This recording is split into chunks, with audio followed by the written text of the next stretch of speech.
చిన్న ప్రార్థన చేసుకున్నాం. ప్రేమ కలిగిన మా ప్రియ పరలోకపు తండ్రి, ఆశ్చర్యకరుడ, అద్భుతకరుడ, పరిశుద్ధుడా, సర్వోన్నతుడా, నీకు స్తుతులు స్తోత్రములు. మమ్మల్ని మిక్కిలి ప్రేమిస్తున్న మా దేవానికి స్తుతులు స్తోత్రములు. యేసయ్య, మా మంచి కాపురి అయిన యేసయ్య, మా కొరకు సిలువలో మరణించి తిరిగి లేచి మాకు ఇచ్చిన రక్షణ బట్టి, స్వస్థతను బట్టి, ఆదరణకర్తైన పరిశుద్ధాత్మను బట్టి మిమ్మల్ని స్తుతిస్తున్నాం. పరిశుద్ధాత్మ దేవానికి స్తుతులు స్తోత్రములు. తండ్రి, కుమార, పరిశుద్ధాత్మ ఏకత్వం ఏకత్వమున్న మా తండ్రి, ఇదిగోనైనా ఈ సాయంకాల సమయంలో నీ పరిశుద్ధ దినములో మేము చేరి నీ వాక్యాన్ని ధ్యానించుకొనిచుండగా మీరు మాతో ఉండండి. మీ పరిశుద్ధాత్మ ద్వారా నీ ప్రియులందరితో మాట్లాడండి. నీ శిలవ సాటున నన్ను మరుగు చేసుకొని తండ్రి, నా మాటలు కదా ప్రభువా, నీ మాట లేని బిడ్డలతో మాట్లాడమని వాక్యాన్ని ఆశీర్వదించి మంచి నేలలో పడే విత్తనం లాగా మీరు ఉంచుమని, సమస్త ఘనత మహిమ మీరే పొందుకొని మమ్మల్ని తగ్గించుకొని ప్రభువా, మీరు మమ్మల్ని వాక్యం ద్వారా హెచ్చరించమని నీ కుమారును మా ప్రభువును మా రక్షకుడైన యేసుక్రీస్తు అతిపరిశుద్ధ నామములో అడిగి వేడుకొంచున్నాను తండ్రి, ఆమేన్. నేటి దినానికి మనము ధ్యానించవలసిన అంశంగా పరిశుద్ధుడైన యోహాను రాసినటువంటి సువార్త 15వ అధ్యాయము 3వ వచనమును మనం ఈరోజు చదువుకొని ధ్యానిద్దాం. పరిశుద్ధుడైన యోహాను రాసినటువంటి సువార్త 15వ అధ్యాయము 3వ వచనం. నేను మీతో చెప్పిన మాటను బట్టి మీరిప్పుడు పవిత్రులై ఉన్నారు. యేసు ప్రభువు శిలువ మరణం పొందక పూర్వముగా తన శిష్యులతో అనేక విషయాలు బోధించి అనేక రకాలుగా వాళ్ళతో విషయాలు చర్చించిన తర్వాత ద్రాక్షవల్లితో తనను తాను చివరిగా పోల్చుకొని వారితో ఈ 3వ వచనంలో ఉన్నటువంటి మాటను మాట్లాడుతున్నట్టుగా మనం చూస్తున్నాం. నేను మీతో చెప్పుతున్న మాటను బట్టి అంటున్నాడు. అంటే యేసు ప్రభు తన శిష్యులతో చెప్తున్నటువంటి మాట, మీరు పవిత్రులై ఉంటున్నారు అంటున్నారు.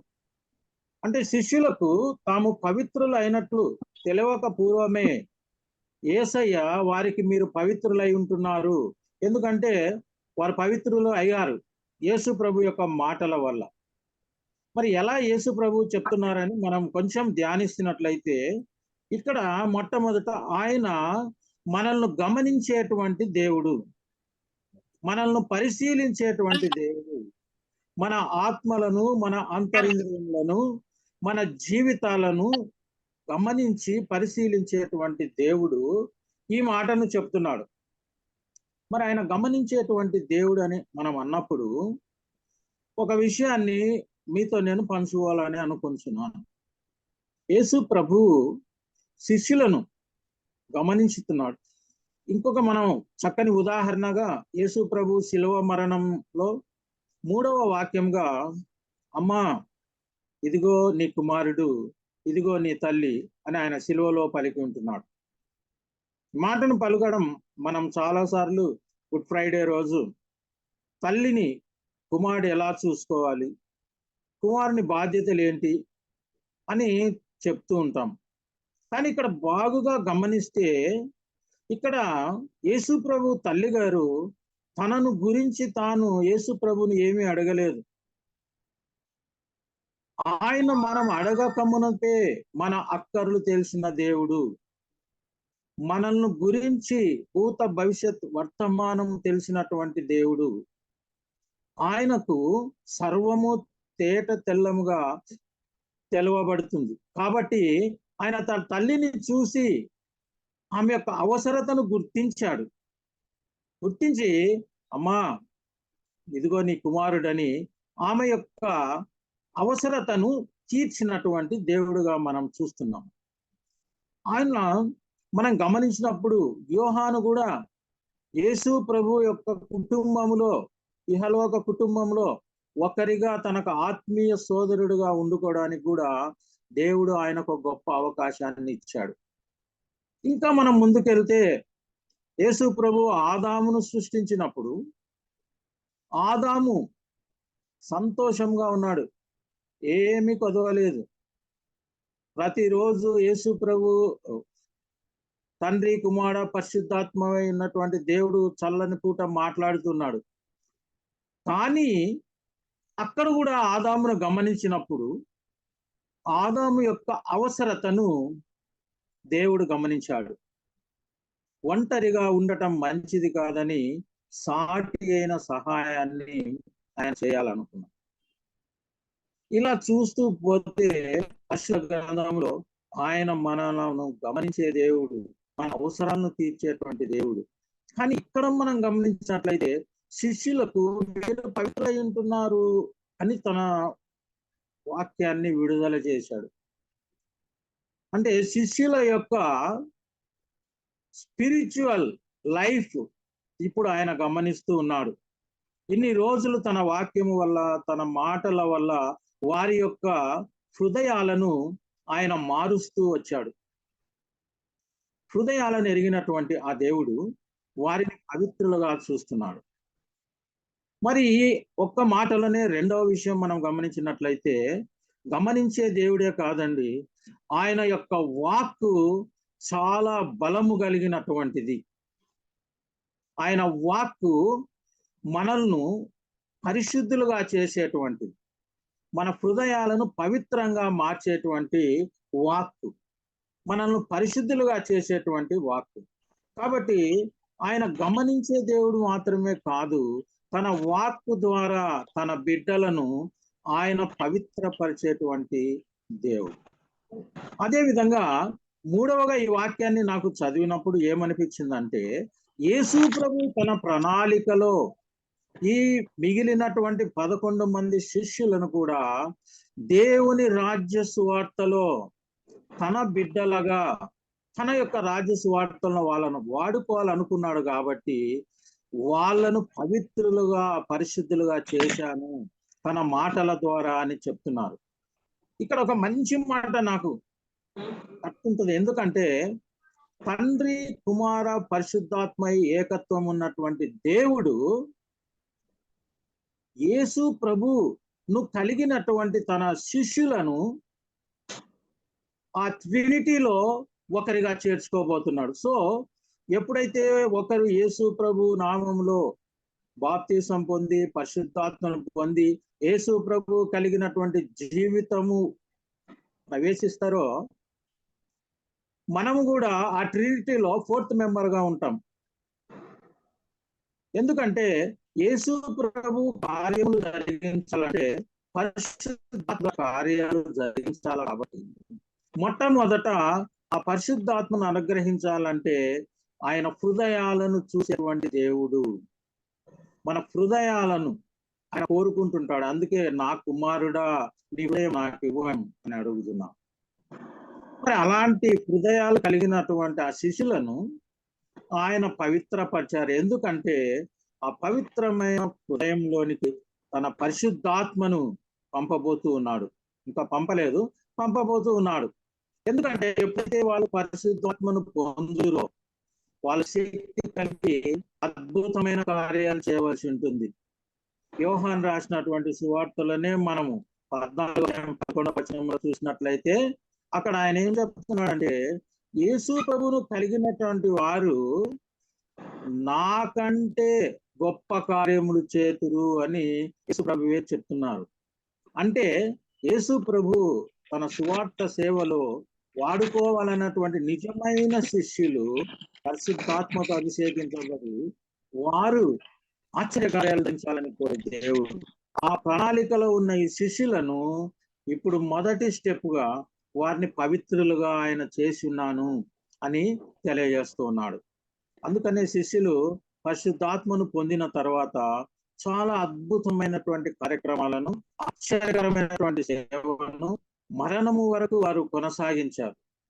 హతసాక్షులుగా కూడా వారు నిలబడగలిగారు. ఎందుకంటే the power of the word that filled them with the Holy Spirit was like. మరి దీంట్లో ఆయన మాటలు అనేటువంటిది కూడా మూడవగా నేను మాట్లాడాలనుకుంటున్నాను. అంటే దేవుని మాటలు. So the power of the word చాలా గొప్పది, చాలా పరిశుద్ధమైనటువంటిది. అది ఎలాగొస్తుందంటే చాలా బలము గలదై ఒక మనిషిలో ప్రవేశించి కార్యం చేస్తుంది. ఆయన వాక్యాన్ని గురించి మనం చదవాలంటే చాలా విషయాలను మనం పరిశుద్ధ గ్రంథంలో మనం చూస్తూ ఉన్నాం. మరి ఈ యొక్క వాక్యం ఎలాంటిది? ఒక మనిషికి యేసు ప్రభు ఎలా వాక్యం ద్వారా మాట్లాడతారు అని కూడా మనం గమనించాలి. పూర్వకాలంలో మనం గమనించినట్లయితే ఆది కాండం మనం చూసినట్లయితే సృష్టిలో దేవుడు ప్రతి ఒక్కరితో కూడా ప్రతి విషయంలో కూడా ఆయన పలికెను అంటుంది. So he created this world by word. ఇది కలుగును గాక అని పలికినప్పుడు ఆ వాక్యము అక్కడ ఒక కొత్త సృష్టిని చేసింది. So his word is capable of creating anything. మరి అలాంటి వాక్యం మన హృదయంలో ఉంచుకోవడానికి ఈరోజు మనం చాలా ప్రయత్నం చేయవలసినటువంటి వారమై ఉంటున్నాం. ఇంకా మనం బాగా గమనించినట్లయితే తన వాక్యంతో సృష్టిని అంత సృష్టించినటువంటి దేవుడు, ప్రతిరోజు అది మంచిదిగా చూసినటువంటి దేవుడు కొన్నిసార్లు ఏం చేశాడంటే నీటితో చెప్పాడనమాట. నీళ్లను చూసి రకరకాలైన జలచరాలన్నిటినీ నీరులో పుట్టును గాక అన్నాడు. నీటికి చేసినాడు ఆ పని. అదేవిధంగా భూమితో చెప్పినప్పుడు భూమి మొలపించును గాక అన్నాడు. అందుకే మనం బాగా చూస్తే they are connected to the place where they are created. ఇప్పుడు చేపలు కానీ ఒక నీటిలో జీవించే ఏ జంతువునైనా కానీ మనం తీసి బయట వేసినామంటే it will die. It is having the connection. ఆ కనెక్షన్ పోగొట్టుకుంటే అది చనిపోతుంది. భూమి మీద కూడా ఒక ఉదాహరణకు ఒక చెట్టును తీసేసామనుకోండి కష్టం. భూమి మీద నుంచి ఒక లెవెల్కు పైకి మనిషిని తీసుకొని పోయినాం అనుకోండి చాలా వరకు ఆక్సిజన్ వరకు ఉంటాడు.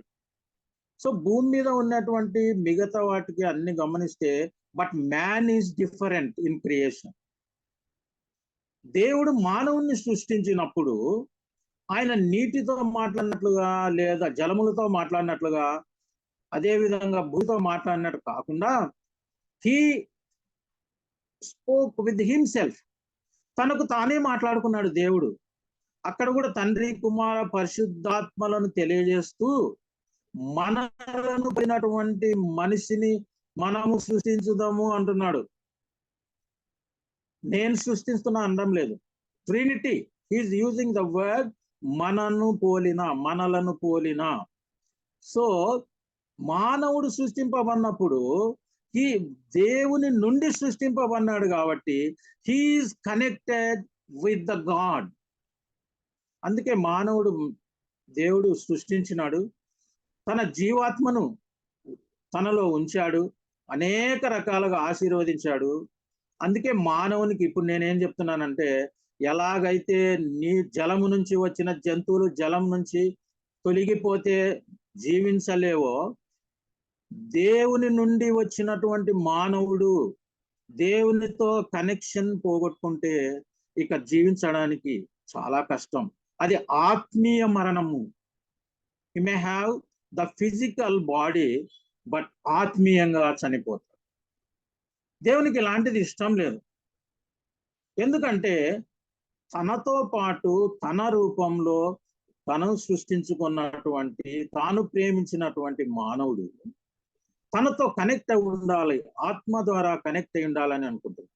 మరి కనెక్ట్ అవ్వాలనుకొని దేవుడు ఒక ఉద్దేశంతో మానవుని సృష్టించినప్పుడు ఈ కనెక్షన్ తెగిపోయింది.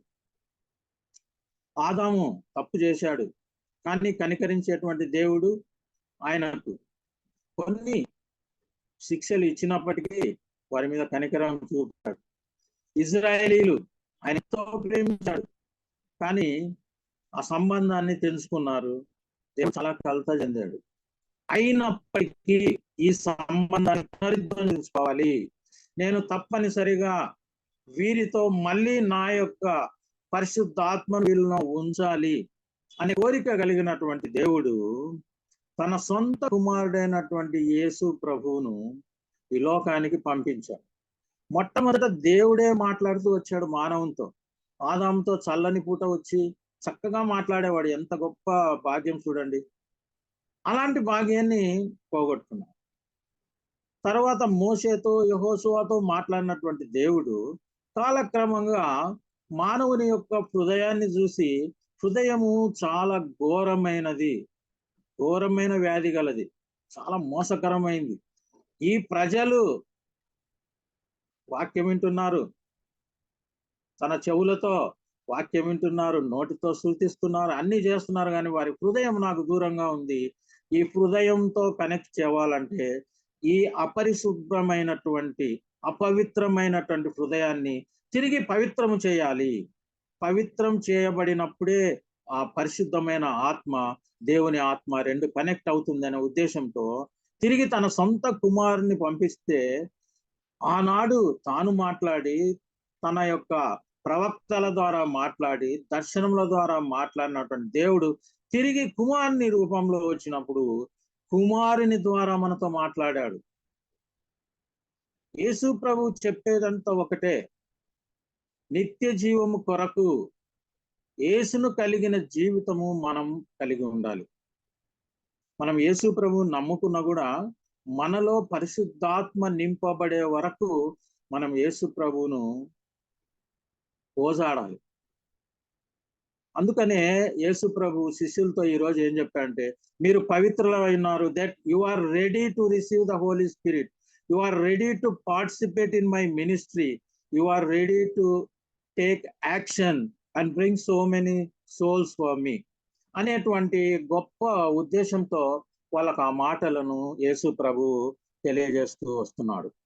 సో యేసు ప్రభు వాక్యము చాలా బలము కలిగినది. నెక్స్ట్ ఇంకా ఎప్పుడన్నా మనం టైం ఉన్నప్పుడు ఈ వాక్యం ఏంటి, what is the power of the word అనేది కూడా మనం ఇంకా చాలా బాగా నేర్చుకుంటుంటాం. మరి మనం గమనించినట్లయితే ఈ యొక్క పవిత్రతను గురించే మనం మాట్లాడుతున్నాం. ఎందుకు పవిత్రంగా వాళ్ళని చేశాడంటే, ఇప్పుడు నేనేం చెప్పానంటే హోలీ స్పిరిట్ ఉన్నారు. ఈ హోలీ స్పిరిట్ వచ్చిన తర్వాత ప్రభు అంతటితో మనల్ని వదట్లేదు. హీఈస్ గివింగ్ ద గిఫ్ట్స్, మనకు బహుమానాలు ఇస్తున్నాడు. కాబట్టి ఇక్కడ మనం బాగా గమనించే, నిన్నంతా మనం చెప్పుకున్నటువంటి వాక్యంలో ఫలించాలి ఫలించాలన్నారు. మనం ఒకసారి బాగా ఆలోచిస్తాం. ఫలము అనేటువంటిది లోపలి నుండి బయటికి వచ్చేది. ఒక వృక్షం నుంచి కానీ, ఒక కొమ్మ నుంచి కానీ, ఒక పువ్వు నుండి కానీ వెలుపలికి వచ్చేటువంటిది ఫలం. ఈ వచ్చినటువంటి ఫలం కూడా మొన్న మనం ఏం చెప్పుకున్నాము, ఈ ఫలము ఇతరులకు ఉపయోగపడుతుంది. సో యేసు ప్రభు చెప్పినటువంటి ఫస్ట్ 2 సెంటెన్స్ లో ఫలించేటువంటి తీగ బహుగా ఫలించవలెను, ఎందుకంటే ఫలములు అన్ని అవసరమై ఉన్నాయి. So is giving them. అదే విధంగా పరిశుద్ధాత్మ వచ్చినప్పుడు వరములు కూడా ఉన్నాయి. పరిశుద్ధాత్మ పొందినటువంటి వ్యక్తి, పోయిన మెసేజ్ లో నేను చెప్పాను కొన్ని గిఫ్ట్స్ ఉన్నాయని. మరి వాట్ ఈస్ ద డిఫరెన్స్, ఈ గిఫ్ట్స్ కు తర్వాత ఫలాలకు ఏంటి అనేది ఈరోజు క్లుప్తంగా మాట్లాడుకుందాం. సమయం తక్కువగా ఉంది. మనం లోకరీతిగా ఆలోచిస్తే ఒక గిఫ్ట్ ఒకరికి ఇవ్వాలనుకుంటాం. సపోజ్ నాకు ఇవ్వాలనుకుంటే ఈ పెద్ద ఆయనకు ఏదైతే మేలబ్బా అనుకుంటారు. ఎవరు చిన్న బొమ్మ తెచ్చి ఆడుకోవడానికి నాకు బొమ్మ ఇవ్వరు గిఫ్ట్. సో మనం గిఫ్ట్ ఇచ్చేటప్పుడు ఒక వ్యక్తి యొక్క అవసరము, దాన్ని వాడుకుంటారా లేదా అంటే గిఫ్ట్ వారికే ఉపయోగపడుతుందని మనం ఇహలోకంలో గిఫ్ట్స్ ఇస్తున్నాం. బట్ దేవుడు ఇచ్చేటువంటి గిఫ్ట్ దట్ ఈస్ డిఫరెంట్. ఆ గిఫ్ట్ ఇతరులకు ఉపయోగపడేది నీకు ఇస్తాడు, నీకు ఉపయోగపడేది కాదు. నీకు ఇచ్చేటువంటి స్వస్థత చేసేటువంటి వరము కానీ, వాక్యం చెప్పే వరము కానీ, ప్రాఫెసీ చెప్పేటువంటి వరం కానీ, ఒక 9 గిఫ్ట్స్ లో ఏది ఇచ్చినా they are meant for others. చూడండి, మనం ఇచ్చే గిఫ్ట్లకు దేవుడు ఇచ్చే గిఫ్ట్కి ఎంత తేడా ఉందో. కాబట్టి దేవుడు తను ఇచ్చేటువంటి గిఫ్ట్లను ఇతరుల కొరకు వాడాలి. సో ఈ గిఫ్ట్ ఇవ్వాలన్నా కూడా మనం పవిత్రులమై ఉండాలి. ఫలించాలన్నా పవిత్రత ఉండాలి. దేవుని యొక్క పరిశుద్ధాత్మ వరములు పొందాలన్నా కూడా మనకు గిఫ్ట్స్ ఉండాలి. సో ఈ రెండు కూడా ఇతరులకు ఉపయోగపడేటివే. మళ్ళీ మనం అంతా చూసుకుంటూ వస్తే పవిత్రమైనటువంటి హృదయం, పవిత్రమైనటువంటి హృదయం, పవిత్రమైనటువంటి పెదవులు, ఇవన్నీ కావాలి అని ప్రభువు చెప్తున్నాడు. ఎందుకంటే మనం మాట్లాడేటువంటి మాటలు ఎప్పుడైతే పరిశుద్ధాత్మతోనే వెలుపలికి వస్తాయో, దేవుని వాక్యము ఎప్పుడైతే పరిశుద్ధాత్మతో కలిసి వెలుపలికి వస్తుందో అది కార్యం జరిగిస్తా ఉంది. ప్రభువు చెప్తున్నాడు, నా నోటి నుండి వెళ్ళినటువంటి వాక్యము నిష్ఫలంగా ఎప్పుడు వెనక్కి రాదు. అది మనమే పలికినా కూడా అలాగే జరుగుతుంది. మనం ఒక కొండ నుంచి ఈ కొండ ఎత్తబడి సముద్రంలో పడవేయబడును గాక అంటే అది పడిపోతుంది అంటున్నాడు. అక్కడ విశ్వాసాన్ని గురించి చెప్పాడు. అంతకంటే ముందుగా ఆ విశ్వాసంతో మనం పలకాలంటే దేవుడిచ్చినటువంటి పరిశుద్ధాత్మ మనలో ఉండి పరిశుద్ధాత్మ కార్యం చేస్తాడు. నేను నువ్వు కాదు చేసేటు. దేవుని యొక్క ఆజ్ఞ మేరకు పరిశుద్ధాత్మ నడిపింపబడి ఆ కార్యాన్ని జరిగించడానికి చేస్తాం. సో మనం గమనించినప్పుడు మనం ఏదన్నా ఒకటి వాక్యం పలకాలంటే దేవుని యొక్క శక్తి మన లోపల ఉండాలంటే యేసయ్య మన లోపల ఉండాలి. అందుకే ఆయన అంటున్నాడు, నా యందు మీరు అంటున్నాడు. తర్వాతి వచనం నెక్స్ట్ టైం మనం చూసుకుంటాం. నా యందు మీరును, మీ యందు నా వాక్యం అని. అది ఎందుకు అంటున్నాడంటే మన పవిత్ర హృదయం ఉండేంత వరకు యేసు ప్రభు మనలోనికి రాడు. మనం ఒక క్రైస్తవునని చెప్పుకుంటూ ఉండొచ్చు, మనం ప్రభువును ఆరాధిస్తూ ఉండొచ్చు, ఏమేమో చేస్తుండొచ్చు, కానీ నీ హృదయంలో ప్రభువుకు చోటు ఉందా? ఆయన అపవిత్రమైన స్థలంలో వచ్చేటువంటి దేవుడు కాదు. కాబట్టి పరిశుద్ధాత్మతో నింపబడ్డానికి ముందు మనం పవిత్రపరచబడాలి అని ఈరోజు మనం పవిత్రపరచబడాలంటే మనల్ని మనం పరీక్షించుకోవాలి, మనల్ని మనం తెలుసుకోవాలి. ఎందుకంటే ఏదైనా ఒక మాటను మనం ఒక ఉదాహరణకు ఎవరైనా మనకు తెలిసిన వాళ్ళు అస్వస్థతలో ఉన్నప్పుడు మనం యేసు ప్రభు సిలువలో పొందిన గాయముల వల్ల నీకు స్వస్థత కలుగును గాక అంటే అక్కడ స్వస్థత కలుగాలంటే అర్థం ఏంటంటే నీవు కలిగినటువంటి మాట పరిశుద్ధాత్మ వలన పలకబడాలి. ఎందుకంటే మన శరీరం మనం గమనిస్తే బాడీ, సోల్ అండ్ మైండ్, ఈ మనసులో జ్ఞాపక శక్తిలో ఉండేటువంటి దేవుని వాగ్దానాలు, దేవుని వచనాలు కంటత పెట్టి మన మైండ్ లో నుంచి ఓహో ఇది ఈ వాక్యం స్వస్థత వస్తుంది పలుకుతే కార్యం జరగదు, అది 100% జరగదు. ఈ మాట పలికేలోగా పరిశుద్ధాత్మ కూడా ఆ వాక్యాన్ని తీసుకురావడం. అందుకే ఒక బుక్ లో నేను చదువుతున్నాను, అవి వడిసెల దానిలో రాయి విసిరివేసినప్పుడు ఆ రాయి చాలా పవర్ఫుల్ గా తీసుకుపోయినటువంటిది పరిశుద్ధాత్మ శక్తి. ఎందుకంటే దేవుడు ఆత్మ ద్వారా కార్యాలు చేసేటువంటి వాడు, మన మాటలతో కాదు, ఇంకా వేరే చేష్టలతో. కాబట్టి పవిత్రమైనటువంటి హృదయం పొందాలని దేవుడు మనను ఈరోజు కోరుతున్నాడు. ఎందుకు కోరుకుంటున్నాడంటే ఒక మంచి ఉద్దేశంతో పరిశుద్ధాత్మతో నిన్ను నింపాలని, తన బిడ్డగా నిన్ను వాడుకొని తన సేవలో ఉండాలని ఒక పెద్ద ప్రణాళికతోనే ప్రభు మనల్ని ఈ భూమి మీద మనకు ఈ యొక్క జీవాన్ని ఇచ్చి ఇక్కడ ఉంచాడు. ఈ రోజు వరకు కూడా మనల్ని కాపాడుతున్నాడంటే ఆయన ప్రణాళిక మనం ఉన్నాడు. కాబట్టి మనం గమనించినట్లయితే కనికరము కలిగినటువంటి దేవుడు ఎంతో ఎదురు చూస్తున్నాడు నీ కొరకు, నా కొరకు. నా బిడ్డ పరిపూర్ణమైనటువంటి వ్యక్తిగా మారాలి, యేసు ప్రభు కలిగినటువంటి వ్యక్తిగా మారాలి. ఆయన మనలో ఉన్నప్పుడు మనం చేసేటువంటి కార్యాలు, మన మినిస్ట్రీ చాలా డిఫరెంట్గా ఉంటుంది. సరే, కొన్నిసార్లు యేసు ప్రభు పలికినప్పుడు కూడా వెంటనే ఒక కార్యం జరగదు. ఇంతవరకు నేను చెప్పాను, స్వస్థత గురించి చెప్తూ కొంతమందికి స్వస్థత నిదానంగా కలుగుతుంది మనం పలికినప్పుడు అని. అది ఒకవేళ పరిశుద్ధాత్మతో పలకబడినప్పటికీ కొన్నిసార్లు అది డిలే అవుతుంటది. ఒక స్వస్థత కానీ, ఒక వరము కానీ, లేదా ఒక ఫైనాన్షియల్ ప్రాబ్లమ్స్ కానీ. ఎందుకంటే ఇప్పుడు ఒక చిన్న ఉదాహరణ మీకు చెప్తాను. అంజూరపు చెట్టును చూసి యేసు ప్రభు అది చూసినప్పుడు అది ద్రాక్ష చెట్టులో మనం మాట్లాడుకున్నట్టు పచ్చగా ఉంది, ఆకులు చాలా మంచిగా హెల్తీగా ఉన్నాయి, చూడడానికి చెట్టు ఎన్ని ఫలములు కాసిందో అన్నట్టుగా కనిపిస్తుంది. ప్రభువు దాన్ని ఆశించి దగ్గరికి వెళ్ళినప్పుడు అంత బాగా కనిపించే చెట్టులో ఫలములు లేవు. వెంటనే ఏం చేశాడు? దాన్ని శపించేశాడు. అయ్యో అనుకున్నారు శిష్యులు. పేతురు ఇదంతా బాగా గమనిస్తున్నారు. యేసు ప్రభు కూడా నిలబడలేదు, అది ఎండిపోయిందా లేదని చూడలేదు. అయితే while they are returning back, తర్వాతి రోజు వాళ్ళు వచ్చేటప్పుడు పేతురుకి ఇదే ఉంది మనసులో. దాన్ని అన్నాడు కదా యేసు ప్రభు, ఇది ఏమైంది? చూసే లోపల ఆ చెట్టు అక్కడ వాక్యంలో ఉంది, వేర్లతో సహా ఎండిపోయింది. ఎందుకు అది టైం తీసుకున్నదంటే దేవుడు వేర్లతో సహా దాన్ని అంటే ఇంకా తిరిగి అది భూమిలో నుంచి కూడా తిరిగి మొలకెత్తకూడదు. అదే విధంగా ఎవరన్నా అస్వస్థలో ఉన్నారు, క్యాన్సర్ వ్యాధితో ఉన్నారు, దైవ సేవకులు ప్రార్థన చేస్తారు, చాలా బలమైన ప్రార్థన చేస్తారు, కార్యం జరుగుతుంది. కాకపోతే ఇట్ విల్ టేక్ టైం. ఎందుకంటే ఇంకొకసాట మళ్ళీ ఆ క్యాన్సర్ వాళ్ళ శరీరంలో రాకూడదు. ఈ క్యాన్సర్ ఎట్లుంటదంటే ఒకసాట తీసేస్తుంటే మరి ఒక స్థలంలో పుట్టిందని వింటుంటాం మనం.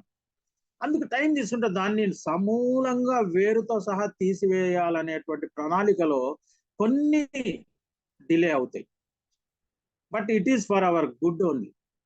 సో నిరీక్షణ కలిగినటువంటి వారుగా ఉండవాలని అందుకే మనకు తెలియజేయబడుతుంది. ఆ విధంగా మనం చూసినట్లయితే ఏకత్వాన్ని మనకు దేవుడితో పరిశుద్ధులైన వారితో మనం కూడా పరిశుద్ధులై ఫోర్త్ మెంబర్ గా వాళ్ళతో కలిసి ఉండాలని దేవుడు తన ప్రణాళిక ఉన్నట్టుగా ఈ 2వ వచనంలో శిష్యులను మీరు పవిత్రులై ఉంటున్నారు నా మాటల వల్ల అంటున్నారు. సో మనం దేని వల్ల పవిత్రులం అవుతామంటే ఈ మాటను చూసుకున్నట్లయితే దేవుని యొక్క మాటల వల్ల మనము తప్పకుండా పవిత్ర. ఎందుకంటే అది చాలా దేవుని వాక్యము ఖడ్గము లాంటిది అని చెప్పినారు. మనం ఎఫ్సీలోకి రాసినటువంటి 6వ అధ్యాయము 17వ వచనంలో చూసినట్లయితే అది 2 అంచులు కడిగినటువంటి ఖడ్గము, చాలా బలమైనటువంటిది, సజీవమైనటువంటిది కూడా దేవుని యొక్క వాక్యం. హెబ్రీయులకు రాసిన పత్రిక 4వ అధ్యాయం 12వ వచనంలో చూసినట్లయితే దేవుని వాక్యం సజీవము గలది అని ఉంటుంది. చూడండి ఎంత మంచి దేవుడు, ఎలాంటి మంచి వాక్యాలు మనకి ఇస్తున్నాడు. ఆయన వాక్యం అంటే ఏంటంటే ఆయన ఏదైతే చెప్పాడో అదే ఆయన ఆజ్ఞ, ఏదైతే ఆయన పాటిస్తున్నాడో అదే ఆయన చెప్పేటువంటి మాటలు. మనం అన్ని చేస్తా ఉంటాం. ఇప్పుడు ఆదామును మనం గమనించినప్పుడు ఆదాము ఏం చేశాడండి? మనం ఒకటి చూసినట్లయితే ఏమైనా మనలాగా ఇప్పుడు రకరకాలైన అపవిత్రత లేవాడ, అవకాశాలు కూడా లేవు. Is very perfect in that garden. అయితే ఒక చిన్న తప్పు అయిపోయింది, ఆజ్ఞను అతిక్రమించాడు. ఎంత శిక్ష పడింది? ఆజ్ఞాతిక్రమం, చిన్న ఒక్క తప్పుకు సమస్త మానవాళికి కూడా శిక్ష పడేంత జరిగింది. మరి మనకు ఎన్ని తప్పులు ఉన్నాయి?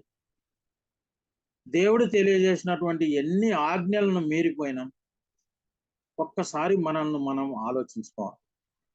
మరి అది బలమైనటువంటిది, మనం ఏమి ఎవరు చూడలేదు అనుకున్నా కూడా ప్రభు తన యొక్క శక్తి వల్ల మన హృదయాలను గమనించేటువంటి దేవుడు. ఎందుకంటే దేవునికి కావాల్సింది మన మనస్సు కాదు, మన శరీరం కాదు, మన హృదయమే ఆయనకు కావాలి. కాబట్టి ఆ హృదయాన్ని మనం చాలా జాగ్రత్తగా కాపాడుకోవాలి. ఇంకా దేవుని వాక్యాన్ని మనం గమనించినట్లయితే సామెతలు 4వ అధ్యాయము మనం చూసినట్లయితే 20వ వచనంలో ఆ వాక్యం ఎలాంటిదంటే సర్వ శరీరానికి ఆరోగ్యము ఇచ్చును. ఆ వాక్యం ఏంటంట సర్వ శరీరానికి ఆరోగ్యం ఇస్తుంది. మరి మన శరీరానికి ఆరోగ్యం కావాలి అంటే ఏం కావాలా? మనకు వాక్యం కావాలి. ఆ వాక్యం అంటే దేవుని మాటలు కావాలి. వినడమే కాదు, వాటిని గ్రహించాలి, ధ్యానించాలి. అందుకే కీర్తనల గ్రంథము 1వ అధ్యాయంలో మనం చూసినప్పుడు దివారాత్రము దాన్ని ధ్యానించిన వాడు ధన్యుడు, ఆకు వాడక తన కాలం ముందు ఫలమిచ్చు చెట్టు. ఆ చెట్టు ఎలాగైతే ఫలిస్తుందో మనం అలా ఫలించాలంటే ఆ యొక్క సజీవమైనటువంటి బలము కలిగినటువంటి శక్తి కలిగినటువంటి మహిమ కలిగినటువంటి ఆ దేవుని వాక్యాన్ని మన హృదయాలలో ఉంచాల. అందుకే తర్వాతి వచనాలలో మనం రేపు ఎప్పుడో చూస్తాం. మళ్ళీ ఏంటి? నా మాటలు మీ యందు ఉండాలా అంటున్నాడు ఆయన. ఆ మాటలు అంటే ఆయనకు ఇంకొక పేరుంది, వాక్యము అనే పేరుంది దేవునికి. వాక్యమైనటువంటి దేవుడు ఆయన. ఆ వాక్యాన్ని మనలో ఉంచుకోవాలా. అందుకని ఆ వాక్యం శరీరధారిగా మన మధ్య నివసించను అని అంటుంది వాక్యం. కాబట్టి ఆయన వాక్యం మనలో ఉండాలి. ఆయన వాక్యం మనలో ఉన్నప్పుడే మనం మరి ఇది కావాలంటే, ఈ పవిత్ర రావాలంటే మొట్టమొదట నిన్ను నీవు గ్రహించుకోవాలి. ఎందుకంటే ఆల్రెడీ మనల్ని గ్రహించినటువంటి దేవుడు మనము మారనిటువంటి పరిస్థితిలో ఉంటున్నప్పుడు, శిక్షకు లోనైనప్పుడు దేవుడు తన కుమారుని పంపినప్పుడు యేసు ప్రభు నీ కొరకు నా కొరకు సిలువలో ఘోరమైనటువంటి మరణాన్ని అనుభవించి మన పాపాలకు ఆయన శిక్ష పొంది మనకు పాప విమోచన దయచేశాడు. ఎందుకంటే మనకు నిత్య జీవం అనుగ్రహించడానికి. ఇదే సువార్త, మనం చెప్పవలసినటువంటి సువార్త. తర్వాత ఆయన వాక్యములను గురించి మనం ఆంచినప్పుడు ఆ వాక్యమే మనల్ని శుద్ధి చేయగలదు. అందుకని వాక్యం ద్వారా మనల్ని మనం పరిశీలించుకుంటూ ఉండాలి. ఆ విధంగా మనం గమనించినప్పుడు ఆ వాక్యము మనలో ఉండేటువంటి ఆత్మను గురించి ఎన్నో చెప్పాలనుకుంటే ఇప్పుడు మనకు టైం లేదు. రోమీలకు రాసిన పత్రిక మనం 8వ అధ్యాయం చదివితే ఆత్మను గురించి అక్కడ చాలా విషయాలు మనకు తెలియజేయబడ్డాయి. కాబట్టి దేవుని యొక్క వాక్యం మన శరీరంలో పనిచేయాలంటే తప్పనిసరిగా మనం పరిశుద్ధమైనటువంటి హృదయాన్ని కలిగి ఉండాలి. శుద్ధమైనటువంటి హృదయం మనకు ఉండాలి. తర్వాత ఆయన దగ్గరికి ఎప్పుడైతే మళ్ళుకున్నామో ఆయన చేసేవాడు కాదు. దేవుడు ఒక ప్రణాళికతో నిన్ను నన్ను ఒక రూపంలో సృష్టించాడు. మనల్ని గమనించినట్టు మనకు ప్రత్యేకమైనటువంటి వేలు ముద్రలు ఉన్నాయి, మనకు ఐరిస్ ఉంది, మన ఫీచర్స్ అన్ని కూడా ఇంకొకరికి లేకుండా అంత జాగ్రత్తగా చూస్తున్నాడు. కానీ మన ఆకారాన్ని మార్చుకోవడానికి ఫిజికల్ బాడీని బాగా కనపడట్టు చేయాలని ఏందో చేస్తున్నాం. కానీ what about the spiritual body? దేవుడిచ్చినటువంటి ఆ ఆత్మ శరీరాన్ని నువ్వు ఎలా మంచిగా ఉండాలని ఆలోచిస్తున్నావు అనేటువంటిది చాలా అవసరం. యెహెజ్కేలుకు రాసిన గ్రంథంలో మనం చూసినట్లయితే ఆ యొక్క 18వ అధ్యాయంలో మనం కుమ్మరి దగ్గరికి వెళ్ళమని ఇర్మియాలో మనం చూసినట్లప్పుడు కుమ్మరి దగ్గరికి పంపిస్తున్నాడు ఇర్మియా ప్రవక్తను. అక్కడ పోయినప్పుడు ఏం కనిపించింది? కుమ్మరి ఒక మంచి పాత్రను చేయాలని తను ఎంతో ఇదిగా మట్టినంతా ముద్దగా చేసి దాన్ని ఒక సారి మీద ఉంచి చేసేటప్పుడు అది డిస్ఫిగర్ అయిపోయింది, పగిలిపోయింది. కానీ కుమ్మరి ఏం చేశాడు? దాన్ని పారవేయలేదు, తిరిగి దాన్ని ముద్దను చేసి తనకి ఇష్టమైనటువంటి పాత్రను చేశాడు. That is our God. ఒకవేళ నిన్ను ఒక పాత్రను చేయాలని ఆయన తీసుకొని వచ్చాడు, ఆయన ప్రణాళికలో నువ్వు ఉన్నాడు కాబట్టి ఈరోజు సజీవుల లెక్కలో ఉన్నావు. ఇంకా నా కుమారుడు నా సేవ చేస్తాడు, ఇంకా నా కుమార్తె నా సేవ చేస్తుంది, అనేక ఆత్మలను సంపాదిస్తుంది, పరిశుద్ధాత్మను పొందుకొని వీరు నా కొరకు సేవ చేస్తారు అనుకున్నప్పుడు బై మిస్టేక్ పాత్ర మనం పనికి మాలిన పాత్రం అయిపోయింది. But no problem. అలాగే వెళ్ళినా కూడా ప్రభువు తనకి ఇష్టమైన పాత్రను తిరిగి చేస్తాడు, కానీ తోసివేసేవాడు కాదు. తన ప్రణాళికలో ఒక్కసారి ఉండి మనం సృష్టింపబడితే, మీకు ఎక్కువ చెప్పడానికి టైం లేదు, కాకపోతే సంసోను జీవితాన్ని చూసినప్పుడు ఎంతో ఆశతో సృష్టించినాడు ఆయన. తన ప్రణాళికలో ఫిలిష్తీయులను నాశనం చేయడానికి ఆయన కోరుకొని తల్లికి ఎన్నో సలహాలు ఇచ్చి చేసినప్పుడు సంసోను దెలీలాతో కలిసి దేవునికి చాలా దూరం అయిపోయాడు. కానీ ఎప్పుడైతే దేవుణ్ణి తిరిగి తెలుసుకున్నాడో ఒక మాట అడిగినాడు, దేవా ఈ ఒక్కసారి తండ్రి నేను తప్పు చేశాను, ఈ ఒక్కసారి నన్ను క్షమించి నీ బలాన్ని అనుగ్రహించమన్నప్పుడు చివరి క్షణంలో కళ్ళు లేవు, శక్తి లేదు, ఏం లేదు. కానీ 2 స్తంభాలను ఒక్కసారి ప్రభువు యొక్క శక్తి వల్ల ఆ స్తంభాలను కదిలించి ఫిలిష్తీయులను అందరినీ నాశనం చేయగలిగిన. That is the power of God. ఆ పవర్ రావాలంటే ఫస్ట్ పవిత్రంగా ఉండాలి, తర్వాత నువ్వు హోలీ స్పిరిట్ తో నింపబడాలి. ఇది మనం రోజు గమనించుకోవాలి, ఎవరు చెప్పేది కాదు. దేవుడికి తెలుసు, మన యొక్క హృదయం ఆయనకు తెలుసు.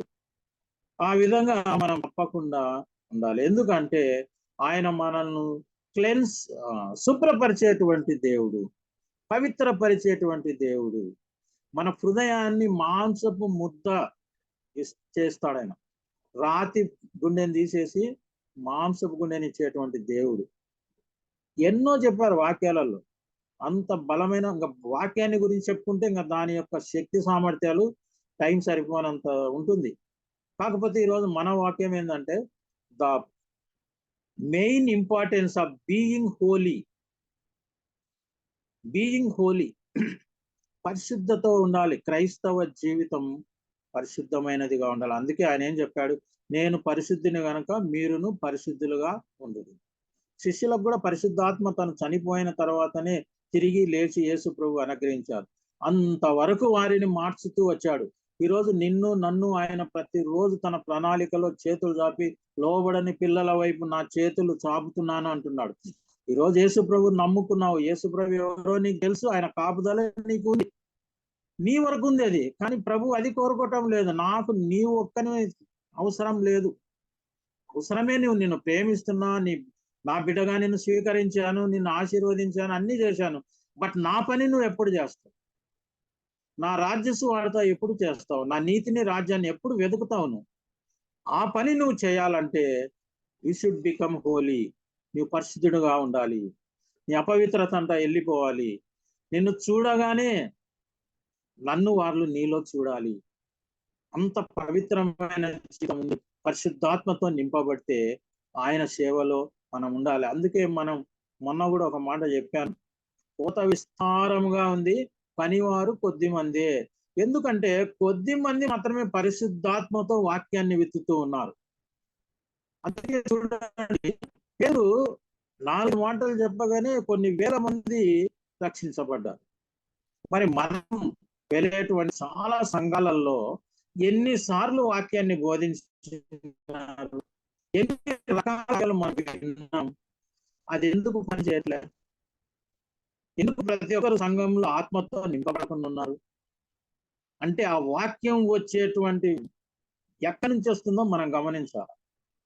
పరిశుద్ధాత్మను కలిగి బోధించబడుతున్నటువంటి వాక్యమా, మన మెమరీని బట్టి మనం ప్రిపేర్ అయి బోధించేటువంటి వాక్యమా?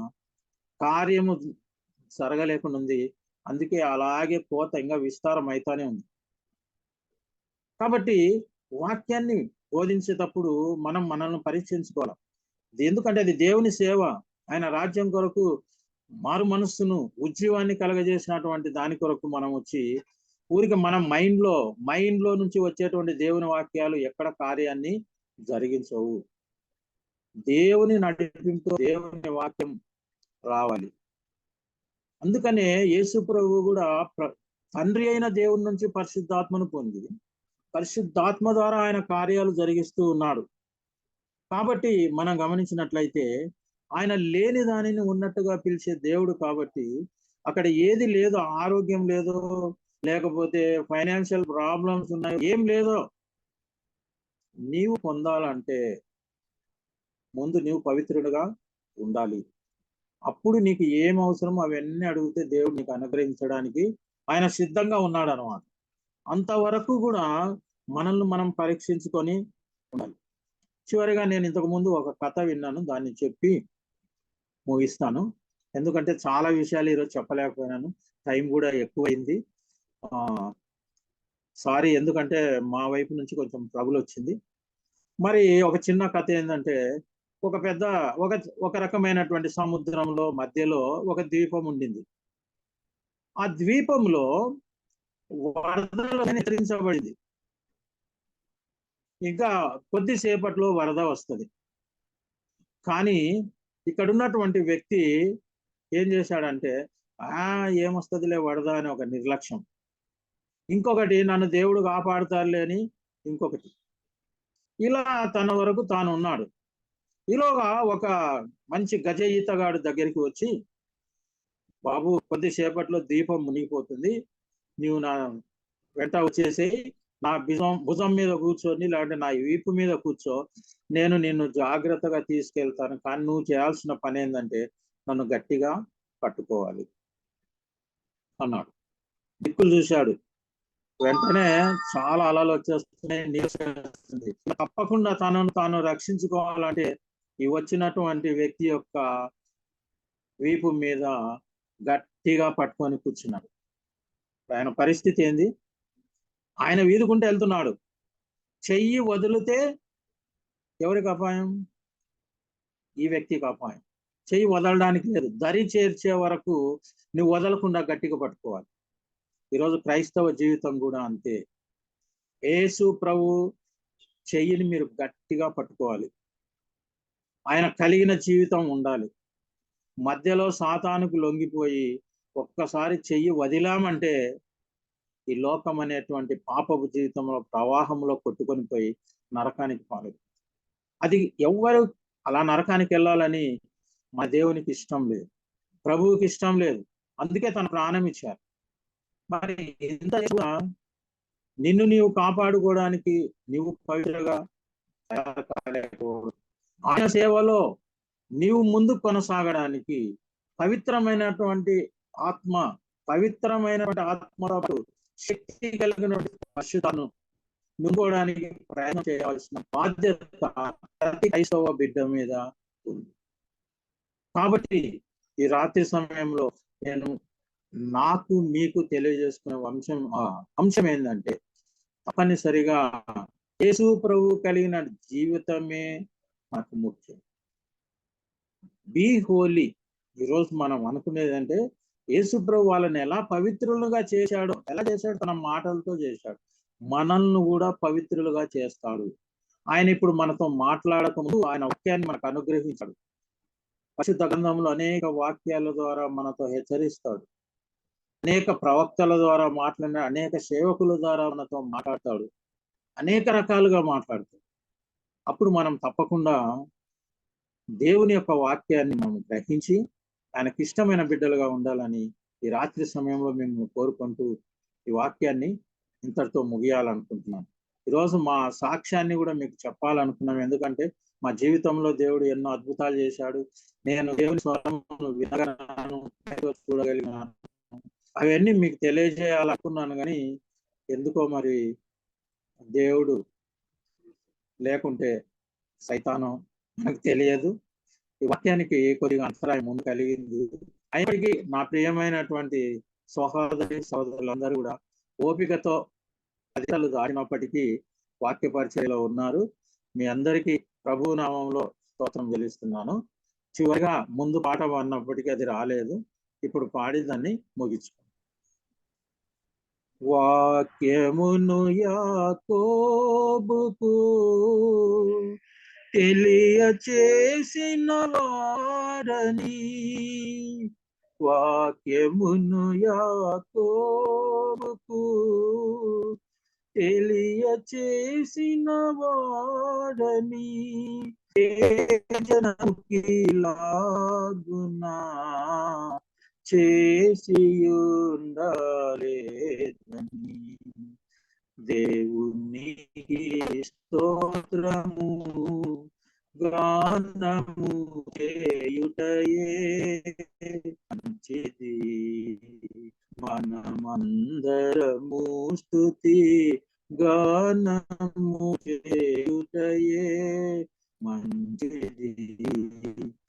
గుండె చెదరిన వారిని బాగు చేయువాడని, గుండె చెదరిన వారిని బాగు చేయువాడని, వారి గాయములన్నీయు కట్టుచున్నవాడని, దేవునికి స్తోత్రము గానము చేయుటయే మంచిది. ప్రార్థన చేసుకుందాం. ప్రేమ కలిగినటువంటి మా ప్రియ పరలోక తండ్రి, పరిశుద్ధుడా, మీరు పరిశుద్ధుడై ఉన్నట్టుగా మమ్మను కూడా పరిశుద్ధులుగా ఉండవాలని నీ వాక్యం ద్వారా మాతో మాట్లాడారు. బలమైన నీ వాక్యాన్ని గురించి కూడా మీరు మాతో మాట్లాడారు. మీకు స్తుతులు, స్తోత్రం. ప్రభువా, మీరు మాట్లాడినటువంటి, మీరు ఇచ్చినటువంటి ఈ యొక్క వాక్యములు మా హృదయంలో ప్రభువా నూరంతలుగా ఫలించినట్లుగా బిడ్డను తాకి ప్రభువా నీవే కార్యం జరిగించుకొని పొందుమని తిరిగి మేము కలుసుకొని నేను స్తుతించి ఆరాధించు పర్యటన ప్రభువా, మీ యొక్క కృపలో, మీ భద్రతలో, మీ కాపుదలలో ప్రతి ఒక్కరిని మమ్మల్ని ఉంచుకోనమని, రాలేకపోయిన బిడ్డలను కూడా ప్రభా కరుణించి వారితో మాట్లాడి ప్రభా నీ బిడ్డలుగా చేర్చుకోమని, మమ్మల్ని అందరినీ ప్రభా నీ సేవలో బలమైన పనిముట్లుగా వాడుకున్నట్టు దీవించమని మా ప్రభు యేసుక్రీస్తు అధిష్ట నామములో వేడుకొని సమస్త ఘనత, మహిమ, ప్రభావం నీకే చెల్లించి ప్రార్థిస్తున్నాం తండ్రి. ఆమేన్.